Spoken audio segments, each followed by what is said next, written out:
Friends, welcome back my YouTube channel study angel 29। मैं नीलम आप सभी प्यारे मित्रों का स्वागत करती हूं।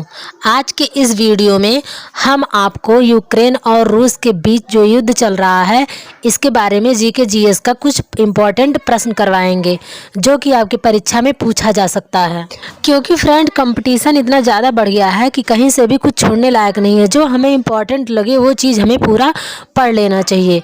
अगर आपको ये जानना है कि यूक्रेन और रूस के बीच युद्ध क्यों हुआ था, किस कारण से हुआ था, तो इस बारे में मैंने ऑलरेडी एक वीडियो बना रखा है जिसका लिंक मैं आपको डिस्क्रिप्शन बॉक्स में दे दूँगी। आप वहां से जाके आसानी से इसको देख सकते हैं। वहां पर मैंने बढ़िया बाकायदे से सब कुछ बता दिया है कि युद्ध क्यों हुआ था, किस कारण से हुआ था। तो फ्रेंड्स, वीडियो को बिल्कुल भी स्किप मत कीजिएगा वरना समझ में नहीं आएगा। इम्पॉर्टेंट क्वेश्चन है, आपके भविष्य के लिए ही हम यहाँ पर आपके लिए लेके आए हैं। तो फ्रेंड्स, अगर आप लोग वीडियो पे नए हैं तो मेरे चैनल को प्लीज़ सब्सक्राइब कर लीजिए और बेल आइकन को भी दबा दीजिए। पहला क्वेश्चन है, यूक्रेन देश के राष्ट्रपति कौन हैं? ऑप्शन नंबर 1 है व्लादिमीर पुतिन, ऑप्शन नंबर 2 है वोलोदिमीर जेलेंस्की, ऑप्शन नंबर 3 है डोनाल्ड ट्रंप, ऑप्शन नंबर 4 है दिमित्री मेदवेदेव। तो यहाँ पे राइट जवाब आपका जो हो जाएगा वह हो जाएगा वोलोदिमीर जेलेंस्की। यह 2019 से राष्ट्रपति हैं फ्रेंड्स। यह पहले एक कॉमेडियन अभिनेता थे। यहाँ के जो प्रधानमंत्री हैं वह हैं डेनिस शिमहाल, जो कि 2020 से यहाँ के प्रधानमंत्री हैं। अगला क्वेश्चन है, यूक्रेन एक स्वतंत्र देश कब बना था? पहला ऑप्शन है 1901 में, दूसरा ऑप्शन 1991, तीसरा ऑप्शन 1992, चौथा ऑप्शन है 2004।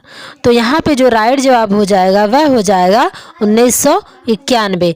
1991 में यूक्रेन एक स्वतंत्र देश बना था। अगला क्वेश्चन है, यूक्रेन किस महाद्वीप में स्थित है?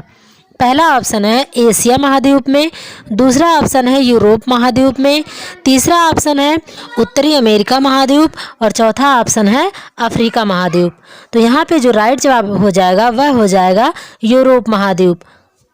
यह यूरोपीय महाद्वीप का दूसरा सबसे बड़ा देश है।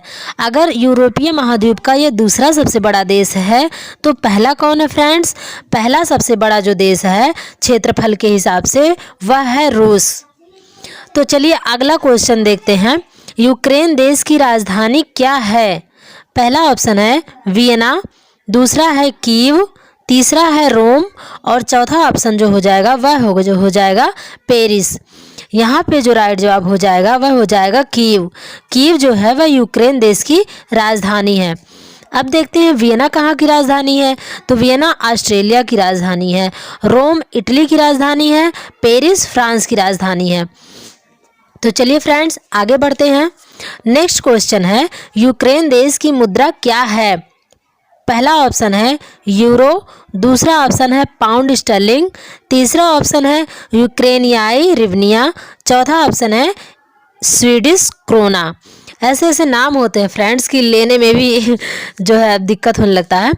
तो यहाँ पे जो राइट जवाब हो जाएगा वह हो जाएगा तीसरा ऑप्शन, यहाँ पे यूक्रेनियाई रिवनिया। यह जो रिवनिया है यह यूक्रेन देश की मुद्रा है। अगला क्वेश्चन देखते हैं, रूस के राष्ट्रपति कौन हैं? पहला ऑप्शन है व्लादिमीर पुतिन, दूसरा ऑप्शन दिमित्री मेदवेदेव, तीसरा ऑप्शन मिखाइल मिशुस्टिन, चौथा ऑप्शन वोलोदिमीर जेलेंस्की। तो ये जेलेंस्की जो है उसको तो मैंने आपको बता दिया ये कौन है। ये यूक्रेन देश के राष्ट्रपति थे। और रूस के राष्ट्रपति पूछ रहा है फ्रेंड्स, तो रूस के राष्ट्रपति क्या हो जाएंगे? व्लादिमीर पुतिन हो जाएंगे, जो कि 2012 से यहाँ के राष्ट्रपति हैं।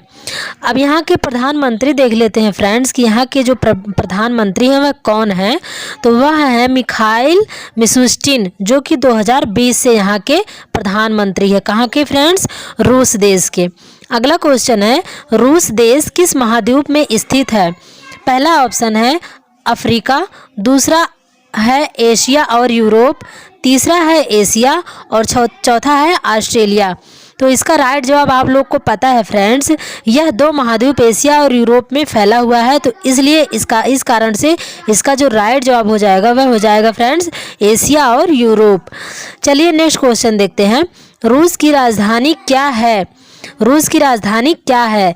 इसका जो पहला ऑप्शन है वह है लिस्बन, दूसरा ऑप्शन मॉस्को, तीसरा देख लेते हैं ऑस्ट्रेलिया और चौथा है बर्लिन।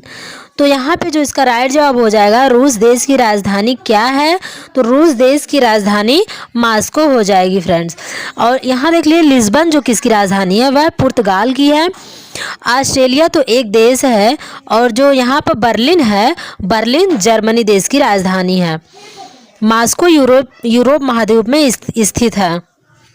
अगला क्वेश्चन देखते हैं, रूस की मुद्रा क्या है? पहला ऑप्शन यूरो, दूसरा है डॉलर, तीसरा ऑप्शन है रूबल और चौथा ऑप्शन है रुपया। तो यहाँ पे राइट जवाब हो जाएगा आपका रूबल। नेक्स्ट क्वेश्चन देखते हैं, रूस देश की संसद को किस नाम से जाना जाता है? पहला ऑप्शन है ड्यूमा, दूसरा है जातीय संसद, तीसरा है संसद भवन और चौथा है डायट। तो यहाँ पे राइट जवाब आपका क्या हो जाएगा फ्रेंड्स? यहाँ पे जो राइट जवाब होगा वह हो जाएगा ड्यूमा। ड्यूमा जो है वह रूस देश की संसद का नाम है। जो यहाँ पे जातीय संसद है यह बांग्लादेश की संसद का नाम है। जो संसद भवन है यह भारत के संसद भवन का नाम है। और जो डायट है वह जापान के संसद भवन का नाम है। फ्रेंड्स, आपको शायद आशा है कि आपको समझ में आ रहा होगा। चलिए आगे बढ़ते हैं। क्षेत्रफल की दृष्टि से दुनिया का सबसे बड़ा देश कौन सा है? तो पहला ऑप्शन है रूस, दूसरा ऑप्शन भारत, तीसरा ऑप्शन अमेरिका और चौथा हो जाएगा कनाडा।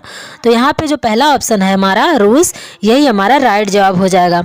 यहाँ पे देखिए क्षेत्रफल की दृष्टि से 7 बड़े देश हैं जो कि हम आपको सीरियल से बता दे रहे हैं। पहला है रूस, दूसरा कनाडा, तीसरा संयुक्त राज्य अमेरिका, चौथा है चीन और 5वें नंबर पे ब्राज़ील है, 6ठे नंबर पे ऑस्ट्रेलिया है और 7वें नंबर पर हमारा भारत है।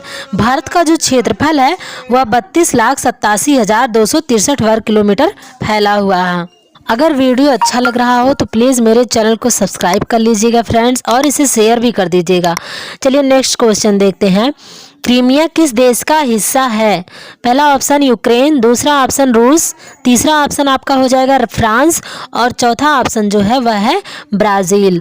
तो यहाँ पे राइट जवाब क्या हो जाएगा फ्रेंड्स? यहाँ पे जो राइट जवाब है वह हो जाएगा रूस। क्रीमिया देश रूस देश का हिस्सा है। पहले यह यूक्रेन देश का हिस्सा था, लेकिन 2014 में क्रीमिया और रूस जो विवाद हुआ था उसके बाद यह रूस देश का हिस्सा हो गया। अगला जो क्वेश्चन है वह है नाटो का फुल फॉर्म क्या है? पहला ऑप्शन है नॉर्थ अटलांटिक ट्रेटी ऑर्गेनाइजेशन, दूसरा है नॉर्थ एलाइड ट्रेटी ऑर्गेनाइजेशन, तीसरा ऑप्शन है नॉर्थ अटलांटिक ट्रेटी ऑफिस, चौथा हो जाएगा नॉर्थ एशिया ट्रेटी ऑर्गेनाइजेशन। तो राइट जवाब फ्रेंड्स आप लोग जानते हैं क्या है? इसका जो राइट जवाब हो जाएगा वह हो जाएगा option number 1 North Atlantic Treaty Organization. इसका जो हिंदी में है अर्थ है वह है उत्तरी अटलांटिक संधि संगठन, यही इसका हिंदी में अर्थ हो जाएगा। तो फुल फॉर्म आप लोग जान गए, इसका हिंदी में अर्थ जान गए हैं। अब देख लेते हैं नाटो क्या है। तो नाटो एक सैन्य गठबंधन है। इसके अंतर्गत कुछ देश आते हैं जिनका यह मतलब होता है कि इस देश पर, नाटो के अंतर्गत जितने भी देश आते हैं इनका यह मानना है कि हमारे देश पर जो भी हमला करेंगे, मतलब अदर कंट्री वाले अगर हमारे देश पर हमला करेंगे तो हम जितने भी देश हैं सब लोग मिल करके उस देश का मुकाबला करेंगे। तो इसीलिए यूक्रेन जो था वह नाटो में शामिल होना चाहता था। अगला क्वेश्चन देख लेते हैं, नाटो के वर्तमान सदस्य देश कितने हैं? तो जो नाटो के वर्तमान सदस्य देश हैं उसको आपको बताना है। तो यहाँ पे पहला ऑप्शन है 28, दूसरा है 29, तीसरा ऑप्शन है 30 और चौथा ऑप्शन है 31। तो यहाँ पे जो पहले तो इसके 29 देश थे फ्रेंड्स, लेकिन वर्तमान में इसके 30 देश हो गए हैं। और सबसे लास्ट में जो देश जुड़ा है वह है मैसेडोनिया, जो कि फरवरी 2019 में नाटो का सदस्य देश बना हुआ है। रूस और भारत नाटो के सदस्य देश नहीं है। तो ये आप लोग को मैंने बता दिया है। एक क्वेश्चन यहाँ पर और देख लीजिए फ्रेंड्स, अगर एग्जाम में ये पूछ ले कि रसिया यूक्रेन में शामिल कब हुआ था, तो वर्ष 1920 में रसिया यूक्रेन में शामिल हो गया था। आज के लिए बस इतना ही फ्रेंड्स। अगर वीडियो अच्छी लगी हो तो इसे शेयर करें और मेरे चैनल पर अगर आप नए हैं तो प्लीज़ मेरे चैनल को सब्सक्राइब कर लीजिए। और कमेंट बॉक्स में ज़रूर बताएं कि यह वीडियो आपको कैसा लगा। यूक्रेन और रूस देश के मध्य जो विवाद चल रहा है उस पर आधारित जितने भी इम्पोर्टेंट क्वेश्चन थे वो मैंने आपको इस वीडियो के माध्यम से कराने का प्रयास किया है। बाकी अगर क्वेश्चन छूटेगा तो मैं अपने नेक्स्ट वीडियो में उसको भी कराने का प्रयास करूँगी। तो फ्रेंड्स, अब मिलते हैं अपने नेक्स्ट वीडियो में। तब तक के लिए जय हिंद।